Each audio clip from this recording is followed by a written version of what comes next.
السلام علیکم ورحمۃ اللہ وبرکاتہ۔ میں اپنی بیٹی سے پریشان تھی۔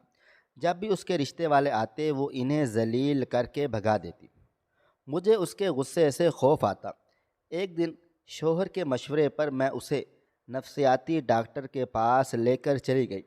ڈاکٹر کی بات سن کر میرے ہوش اڑ گئے جب اس نے کہا کہ آپ کی بیٹی کے ساتھ بچپن میں کسی نے غلط کام کیا ہے۔ پھر میں اسے گھر لے آئی۔ اکیلے میں اس سے یہ بات پوچھی تو اس نے ایک ایسے شخص کا نام لے لیا جسے سن کر میرے پیروں تلے سے زمین نکل گئی تھی، کیونکہ وہ تو میرا اپنا۔ میں جب سے ڈاکٹر کے کلینک سے واپس آئی تھی تب سے میں بہت زیادہ الجھی ہوئی تھی اور بے حد بے چین تھی، بے قرار تھی۔ مجھے سمجھ ہی نہیں آ رہا تھا کہ آخر ڈاکٹر نے جو کچھ کہا ہے وہ سب سچ ہے یا جھوٹ۔ لیکن اپنی بیٹی کے انداز مجھے بہت کچھ باور کروا رہے تھے، اور اسی بات نے مجھے مجبور کر دیا تھا کہ میں ایک بار اس سے پوچھوں تو صحیح، آخر ڈاکٹر صاحب نے جو کچھ کہا ہے وہ سچ ہے یا صرف ڈاکٹر کا اندازہ ہی ہے۔ اس لیے میں رات کو اپنی الجھن کا سرا ڈھونڈنے کے لیے اپنی بیٹی کے کمرے میں چلی آئی تھی، جو اس وقت تقریباً 20 برس کی ہو چکی تھی۔ مجھے اندر آتا دیکھ اس نے کتاب بند کر کے ایک طرف کو رکھ ڈالی تھی اور میری طرف متوجہ ہو گئی تھی۔ اس کی اپنے چہرے پر اس وقت عجیب سے تاثرات تھے جنہیں میں سمجھنے میں ناکام رہی تھی۔ تبھی میں اس کے قریب تھکے ہوئے انداز میں بیٹھ گئی تھی اور آہستہ سے بولی، رانیہ بیٹا، آج ڈاکٹر نے جو کچھ بھی تمہارے بارے میں کہا کیا وہ سب سچ ہے؟ میرا دل چاہا تھا کہ رانیہ نہ کر دے اور کہہ دے، اماں جان نہیں نہیں، وہ سب جھوٹ ہے، ڈاکٹر بکواس کر رہا ہے۔ لیکن میرے پوچھنے پر وہ بولی، ہاں وہ سب سچ ہے۔ رانیہ نے آہستہ آواز میں کہہ کر سر کو جھکا لیا تھا۔ میں نے بے ساختہ اپنا سر اٹھا کر اس کی طرف دیکھا تھا، یوں جیسے مجھے اب بھی یقین نہ ہو۔ تبھی میں نے اس سے کہا، آخر وہ شخص کون تھا؟ یہ پوچھتے ہوئے جیسے میں خود سے بھی ڈر رہی تھی۔ اور رانیہ نے چند لمحے سوچنے کے بعد جس شخص کا نام لیا تھا اسے جان کر میرے قدموں سے زمین نکل گئی تھی۔ میں اس کا چہرہ دیکھتی رہ گئی تھی۔ یقین ہی نہیں آ رہا تھا کہ رانیہ نے جو کچھ بھی کہا ہے وہ سب سچ ہے۔ ایک سے بڑھ کر ایک انکشافات آج کے دن ہوا تھا، اور یہ انکشاف تو سب سے زیادہ جان لیوا تھا۔ میں تو جیسے پتھر کی ہو گئی تھی اور سوچنے سمجھنے کی صلاحیت ختم ہو چکی تھی۔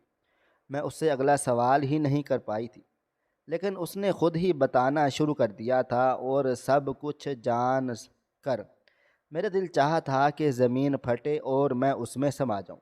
آخر کو میں کیسی ماں تھی، میں کیسے غافل رہ گئی، میں کیسے بھلا اپنی بیٹی کے دل کا حال نہ جان پائی، میں کیسے اس کی روح پر لگے ہوئے زخموں کو دیکھ نہ پائی۔ میں پھوٹ پھوٹ کر رونے لگی اور اپنا سینہ پیٹنے لگ گئی تھی۔ مجھے کسی پل چین نہیں آ رہا تھا، کسی طور قرار بھی نہیں آ رہا تھا۔ ماضی ایک فلم کی طرح میری نگاہوں کے سامنے گھومنے لگا تھا، اور مجھے وہ دن اچھی طرح سے یاد آ گیا تھا جب میری والدہ کا انتقال ہوا تھا۔ اماں جان کے انتقال کی اچانک خبر نے مجھے بکھلا کر رکھ دیا تھا، اور میں بڑے غمزدہ دل کے ساتھ اپنے میکے کی طرف روانہ ہو گئی تھی۔ میری 11 سالہ بیٹی رانیہ اور 7 سالہ بیٹا احمد گھر پر ہی تھے، کیونکہ ان دونوں کے سالانہ امتحانات ہو رہے تھے، اور میرے شوہر نے کہا تھا کہ انہیں یہیں پر چھوڑ جاؤ ورنہ ان کا سال ضائع ہو جائے گا۔ میں نے بھی ان کی بات سمجھ لی تھی اور اپنے شوہر کے ساتھ میکے چلی آئی تھی۔ جنازے کے فوراً بعد ہی میرے شوہر تو واپس گھر کو آ گئے تھے، کیونکہ بچے گھر پر تھے اور ان کے پاس ان کے چاچو تھے۔ لیکن میں ابھی اپنے میکے رک گئی تھی، اور مجھے ابھی 2 4 دن تک رکنا تھا۔ اماں کے غم نے مجھے توڑ کر رکھ دیا تھا۔ میں ان کی سب سے بڑی اولاد تھی، اور قدرتی طور پر میرا اور ان کا ساتھ بہت زیادہ تھا۔ ہم دونوں کے بیچ کوئی بھی بات راز نہیں رہتی تھی۔ سہیلیوں کی طرح ہم ایک دوسرے سے ہر بات شیئر کرتی رہتی تھی۔ اب میں کس سے بات کروں گی، یہی سوچ سوچ کر میں افسردہ ہو جاتی تھی۔ تاہم 3 دن کے بعد مجھے واپس اپنے گھر آنا ہی پڑا تھا۔ بچوں کے امتحان چل رہے تھے، اور دوسری بات میرے شوہر کو میری غیر موجودگی میں بہت مشکل پیش آتی تھی۔ گھر میں کوئی اور عورت جو نہیں تھی، صرف سامنے والے فلیٹ میں میرے دیور اور دیورانی رہتے تھے، اور وہی بچوں کی دیکھ بھال کر رہے تھے۔ لیکن میری دیورانی کو بھی اچانک اپنے بھائی کے گھر جانا پڑ گیا تھا، جس کی وجہ سے اب زیادہ مشکل پیش آ رہی تھی۔ تو میرے شوہر نے مجھے واپس آنے کا بول دیا۔ بچوں کے صرف 3 پیپر رہ گئے تھے۔ میں نے سوچا وہ بھی دلوا کر پھر میکے چلی آؤں گی، کیونکہ ابھی تو سب لوگ یہیں پر موجود تھے۔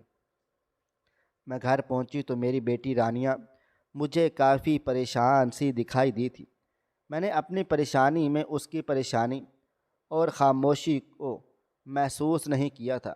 پہل تو میں یہی سمجھی تھی کہ اسے امتحانوں کی ٹینشن ہے اور اس وجہ سے وہ ایسی ہے، لیکن آہستہ آہستہ مجھے اس بات کا ادراک ہونے لگا کہ اس کا یہ رویہ مستقل ہو گیا ہے، اور وہ ہمارے بیچ بہت کم آ کر بیٹھتی ہے، ہم سے بہت کم بات چیت کرتی ہے۔ عجیب سی گمسم حالت میں وہ خاموشی سے بیٹھی رہتی، اکثر خلا کو تکتی ہوئی نظر آتی۔ میں نے 1-2 بار اس سے پوچھا بھی کہ رانیہ بیٹا کیا بات ہے؟ بیٹا تم اتنی پریشان کیوں ہو؟ اتنی گمسم سی کیوں ہو؟ میری بات سن کر وہ چونک جاتی اور پھر آہستہ سے کہتی، نہیں اماں، کچھ نہیں، میں ٹھیک ہوں۔ رانیہ جب ایسے کہتی تو مجھے وہ ٹھیک نہ لگتی تھی۔ میں گہری نظروں سے اسے دیکھتی، لیکن وہ کچھ بھی بول نہ پاتی۔ آہستہ آہستہ وقت گزرنے لگا تھا، لیکن رانیہ کی خاموشی نہیں ٹوٹی تھی، اس کی وہ کیفیت ختم نہیں ہوئی تھی۔ مجھے اس کی اس کیفیت سے سمجھوتا کرنا پڑا تھا، لیکن بعض اوقات تو میں سوچنے پر مجبور ہو جاتی کہ آخر وہ ایسا کیوں کرتی ہے، آخر وہ ایسی کیوں ہو گئی ہے۔ پہلے تو وہ ایسی ہرگز نہ تھی۔ پہلے تو وہ بہت شوخ، چنچل اور شرارتی لڑکی تھی، اور ہر بات میں اسے شرارت سوچتی تھی، ذرا بھی ٹک کر نہیں بیٹھتی تھی۔ تو اب پھر ایسا بھی کیا ہو گیا کہ وہ اس طرح کا رویہ اختیار کیے ہوئے ہے؟ رانیہ نے میٹرک کر لیا تھا اور اب وہ کالج جانے لگ گئی تھی، لیکن جس طرح اس نے پہلے بھی کوئی دوست نہیں بنائی ہوئی تھی، کالج جا کر بھی اس کا یہی رویہ رہا تھا۔ یہی سوچ کر ایک دن میں نے اپنے شوہر سے بات کی اور کہا کہ میں سوچ رہی ہوں کہ ہم لوگ رانیہ کی شادی کر دیتے ہیں۔ نہ جانے کیوں وہ اتنی گمسم سی رہنے لگی ہے، خاموش رہتی ہے، چپ چاپ رہتی ہے۔ کئی بار اس سے اس کی خاموشی کی وجہ پوچھ چکی ہوں، لیکن وہ کچھ بتاتی ہی نہیں ہے۔ آپ کا کیا خیال ہے؟ میرے شوہر نے بھی آہستہ سے سر ہلا دیا تھا اور کہنے لگے، خیال تو بہت اچھا ہے، تم ایسا کرو، کسی کو رشتے کے لیے بول دو، ابھی رشتہ ڈھونڈنے میں بھی وقت لگ جائے گا، پھر شادی میں بھی وقت لگ جائے گا۔ اب اگر کوئی مناسب رشتہ مل گیا تو ہم دیر نہیں کریں گے۔ میرے شوہر نے بھی رضامندی دے دی تو میں نے فوراً ایک رشتہ کروانے والی کی خدمات حاصل کر لی تھی اور اسے اپنی بیٹی رانیہ کے لیے رشتہ ڈھونڈنے کا کہہ دیا تھا، اور وہ چند دنوں میں ہی وہ ایک رشتہ لے کر چلی آئی تھی۔ سننے میں وہ رشتہ کافی اچھا لگ رہا تھا، اس لیے میں نے جمعے کا وقت دے دیا اور رانیہ کے پاپا سے بھی بات چیت کر لی تھی۔ جمعے کو میں نے رانیہ کو بھی اس رشتے کے بارے میں بتا دیا تھا۔ میری بات سن کر وہ غم اور غصے سے میری طرف کو دیکھنے لگ گئی تھی اور کہنے لگی، اماں، آپ سے کس نے کہا کہ میرے لیے رشتہ ڈھونڈیں؟ مجھے ابھی شادی نہیں کرنی ہے، آپ انہیں منع کر دیں۔ لیکن میں نے رانیہ کو محبت سے سمجھایا اور کہا، بیٹا، یہی مناسب عمر ہوتی ہے جب لڑکیاں اپنے گھر بار کی ہو جائیں۔ تمہارا رشتہ ڈھونڈنے میں اور پھر شادی کرنے میں بھی کافی وقت لگ جائے گا۔ بہتر یہی ہے کہ تم اپنے آپ کو ذہنی طور پر تیار کر لو۔ لیکن رانیہ غصے سے بولی، مجھے شادی نہیں کرنی ہے، نہ آج اور نہ پھر کبھی، اور آپ دوبارہ کبھی اس موضوع پر بات بھی مت کرنا۔ رانیہ تو یہ کہہ کر فوراً اٹھ کر اندر کو چلی گئی تھی۔ اب میں اس کے رویے کے بارے میں سوچتی رہ گئی تھی۔ اگلے دن عصر کے بعد مہمان آ چکے تھے، لیکن رانیہ ان سب کے سامنے آنے کو تیار نہ تھی۔ میں نے بہت منتیں کر کے اسے منایا، بمشکل وہ ان کے سامنے چلی آئی اور اس انداز میں بیٹھی رہی کہ اس نے کوئی بات نہیں کی اور نہ ہی کسی بات کا جواب دیا تھا۔ الٹا لڑکے کی ماں سے کہنے لگی، میں یہ شادی نہیں کرنا چاہتی، میرے والدین مجھ سے زور زبردستی کر رہے ہیں، بہتر یہی ہوگا کہ آپ اپنے لڑکے کے لیے کوئی اچھی سگھر لڑکی ڈھونڈ لیں، میں ابھی شادی کے لیے تیار نہیں ہوں، اور ہاں دوبارہ کبھی یہاں کا رخ بھی مت کرنا۔ یہ کہہ کر وہ اٹھ کے اندر کو چلی گئی تھی۔ میں تو شرمندگی کے مارے مہمانوں کے سامنے نظر بھی نہ اٹھا پائی تھی۔ وہ مہمان تو چلے گئے، لیکن اس کے بعد مجھے کیا خبر تھی کہ اب ہر بار ہی ایسا ہی ہوگا۔ میں جب بھی رانیہ کا رشتے کے لیے کسی کو کہتی تو وہ اسی طرح اسے منع کر دیتی تھی، ان سے لڑتی جھگڑتی ذلیل و رسوا کر کے نکال دیتی، اور میں حیرت کا بت بنے دیکھتی رہ جاتی تھی۔ وقت یوں ہی گزر رہا تھا۔ رانیہ کا رشتہ دیکھتے یہ 4 برس گزر چکے تھے، لیکن ابھی تک اس نے کسی بھی رشتے کے لیے حامی نہیں بھری تھی۔ اس کا یہ غم و غصہ مجھے بھی پریشان کرنے لگ گیا تھا، اور میں اب خود خوفزدہ ہو رہی تھی۔ تبھی ایک دن اپنے شوہر کے آگے رو پڑی اور کہنے لگی، آپ ہی بتائیں کہ میں رانیہ کا کیا کروں؟ اس کا غصہ بہت تیز ہوتا چلا جا رہا ہے۔ وہ لڑکی کسی بھی مہمان کو نہیں بخشتی، انہیں ذلیل کر کے گھر سے باہر کو نکال دیتی ہے۔ آخر اس طرح اس کی شادی کیسے ہوگی؟ میری پریشانی سن کر میرے شوہر نے کچھ دیر سوچا اور کہنے لگے، بہتر یہی ہے کہ تم رانیہ کو کسی ماہر نفسیات ڈاکٹر کو دکھا لو، اس طرح جب ڈاکٹر سے معائنہ ہو جائے گا تو ہمیں بھی تسلی ہو جائے گی۔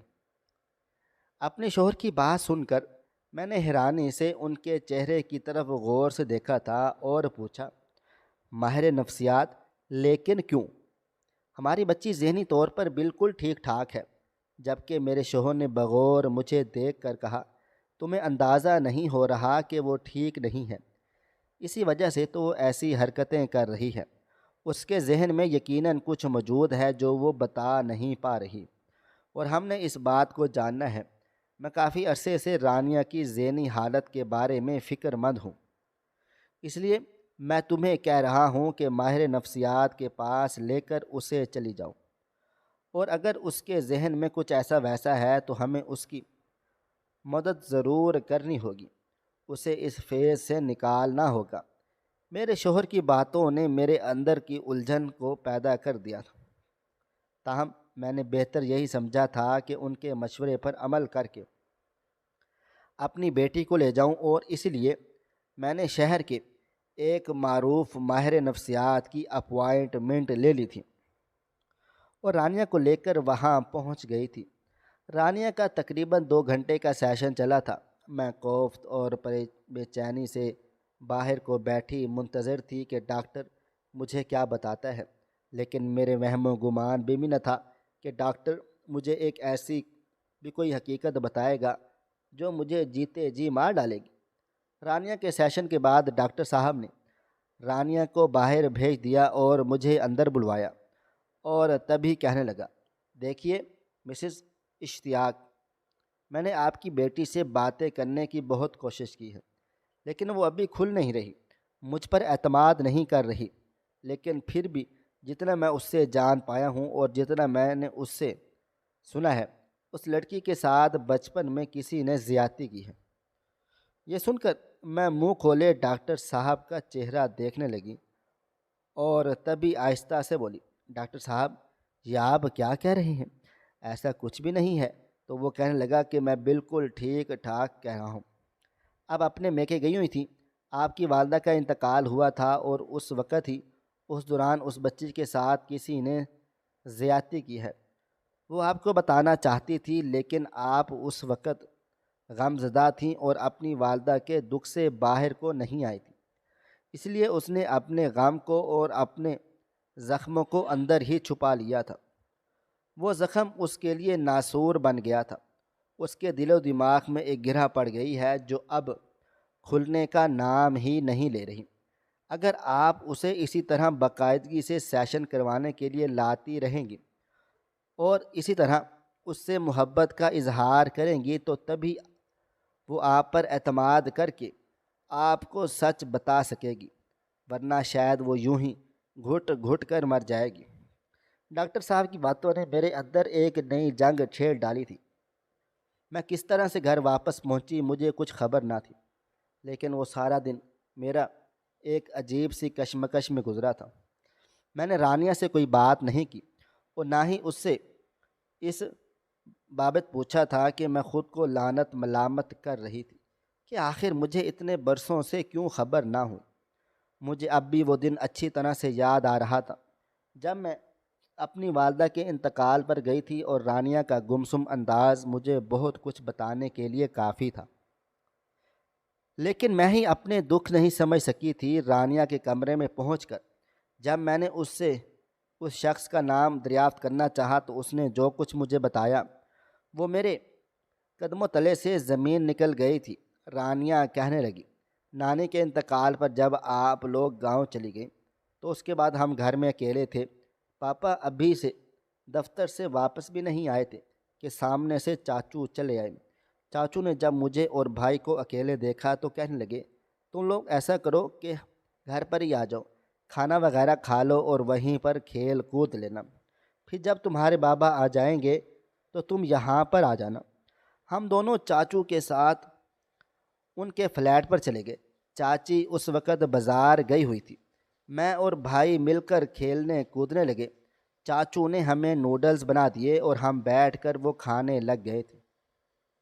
ہم چاچو کے ساتھ باتیں کرنے لگے۔ اس دوران نہ جانے کس طرح چاچو نے مجھے اپنی گود میں بٹھا لیا اور میرے بالوں میں آہستہ آہستہ انگلیاں پھیرنے لگ گئے تھے۔ مجھے احساس ہی نہیں ہوا میں چاچو کے ساتھ باتیں کر رہی تھی، لیکن پھر کچھ دیر کے بعد ایک عجیب سا احساس سے میں چونک گئی تھی تو چاچو کی گود سے اٹھ گئی اور بولی، چاچو آپ ہمیں گھر پر چھوڑ دیں، پاپا آنے والے ہیں۔ چاچو بھی شاید گھبرا گئے تھے یا نہ جانے کیا ہوا تھا، انہوں نے ہم دونوں کو ہمارے گھر بھیج دیا تھا۔ میں تھوڑا بہت عجیب و غریب محسوس کر رہی تھی لیکن سمجھ نہیں پائی تھی، اس لیے اگلے دن تک اس بات کو بھول گئی تھی۔ اگلے دن پھر پاپا کے چلے جانے کے بعد چاچو ہمیں لینے کے لیے آ گئے تھے اور اپنے گھر لے گئے تھے۔ چاچی کو اچانک اپنے بھائی کے گھر جانا پڑ گیا تھا تو وہ وہاں پر چلی گئی تھی اور وہ جانے سے پہلے کھانا بنا کر گئی ہوئی تھی۔ چاچو نے ہم دونوں کو کھانا کھلایا اور پھر اتنی دیر میں بھائی کو نیند آ گئی تھی۔ بھائی چاچو سے کہنے لگا کہ میں سونے جا رہا ہوں۔ وہ اندر کمرے میں جا کر سو گیا تھا اور میں اور چاچو کھیلنے لگ گئے تھے۔ چاچو کے ہاتھ کبھی میرے بالوں میں لگتے، کبھی وہ میرے ہاتھ کو تھام لیتے۔ مجھے محسوس ہی نہیں ہوا کہ کب وہ مجھے لے کر اپنے بیڈ روم میں چلے گئے تھے اور پھر وہاں جو کچھ بھی ہوا وہ میں آج تک فراموش نہیں کر پائی۔ چاچو نے مجھے کہا تھا کہ اگر تم یہ سب کچھ کسی کو بتاؤ گی تو سب تمہیں گندا کہیں گے، تمہیں برا بھلا سمجھیں گے، اس لیے کسی سے یہ بات مت کرنا ورنہ تمہارے بابا تمہیں کہیں اور دور پھینک آئیں گے۔ میں اس بات سے ڈر گئی تھی، گھبرا گئی تھی، اس لیے کسی سے اس بات کا ذکر نہیں کیا تھا، لیکن کئی دنوں تک میں اس خوف کے زیر اثر رہی تھی۔ راتوں کو بار بار اٹھ کر بیٹھ جاتی، رونے لگ جاتی، چیخلیں چلانے لگتی۔ مجھے درد تھا، تکلیف تھی، میرا دل روتا تھا، لیکن میں کسی سے بھی کہہ نہیں سکتی تھی کیونکہ مجھے اس بات کا ڈر تھا کہ پاپا مجھے کہیں چھوڑ آئیں گے۔ رانیہ نے اپنی بات مکمل کی تو میں رو رو کر ہلکان ہو رہی تھی، جبکہ رانیہ کا انداز ایسا تھا جیسے وہ کوئی عام سی بات کر رہی ہوں۔ میں اس کے احساسات کے اتنا منجمد ہو جانے پر حیرانی محسوس کر رہی تھی۔ میں سوچ بھی نہیں سکتی تھی کہ میری بیٹی اس طرح پتھر کی ہو جائے گی۔ مجھے اپنے دیور سے نفرت ہوئی۔ وہ میرا سگا دیور تو نہیں تھا، میرے شوہر کا کزن تھا اور کافی سال ہمارے ہمسائے میں رہا تھا، لیکن میری والدہ کے انتقال کے کچھ عرصے کے بعد ہی انہوں نے یہ فلیٹ چھوڑ دیا تھا۔ وجہ یہی بتائی تھی کہ وہ کسی جگہ اچھی جگہ پر جا رہے ہیں اور اپنا گھر بار لے رہے ہیں۔ اس کے بعد ہمارا ملنا ملانا تھوڑا سا کم ہو گیا تھا، لیکن اکثر کسی فنکشن کے موقع پر ہم ملتے تو بہت اچھے انداز میں ملتے جلتے تھے۔ میں محسوس ہی نہ کر پائی کہ ہمارے اپنے ہی گھر میں ایک درندہ موجود تھا جس نے میری بیٹی کو نوچ کھایا تھا، اور آج جب اس بات کا ادارک ہوا تھا تو میرا بس نہیں چل رہا تھا کہ میں ابھی جا کر اس کا منہ نوچ لوں۔ میں نے اپنے شوہر کو جب یہ ساری حقیقت بتائی تو وہ بھی خود بھی حیرت زدہ رہ گئے تھے اور کہنے لگے، اتنے سالوں سے رانیہ اپنے اندر اتنا کچھ چھپائے ہوئے تھی، اس نے ہمیں ایک بار بھی نہیں بتایا۔ ہم کیسے ماں باپ ہیں کہ اپنی بیٹی کی تکلیف اور درد کو سمجھ ہی نہیں پائے۔ ہمیں محسوس ہی نہیں ہوا کہ وہ کس تکلیف دہ وقت سے گزر رہی ہے۔ ہم اندازہ ہی نہیں کر پائے۔ زندگی میں پہلی بار میں نے اپنے شوہر کو روتے ہوئے دیکھا تھا۔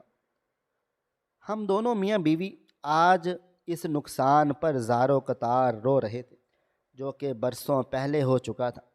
مجھے اب سمجھ میں آیا تھا کہ رانیہ شادی سے انکار کیوں کر رہی ہے، آخر کو وہ کیوں شادی نہیں کرنا چاہتی۔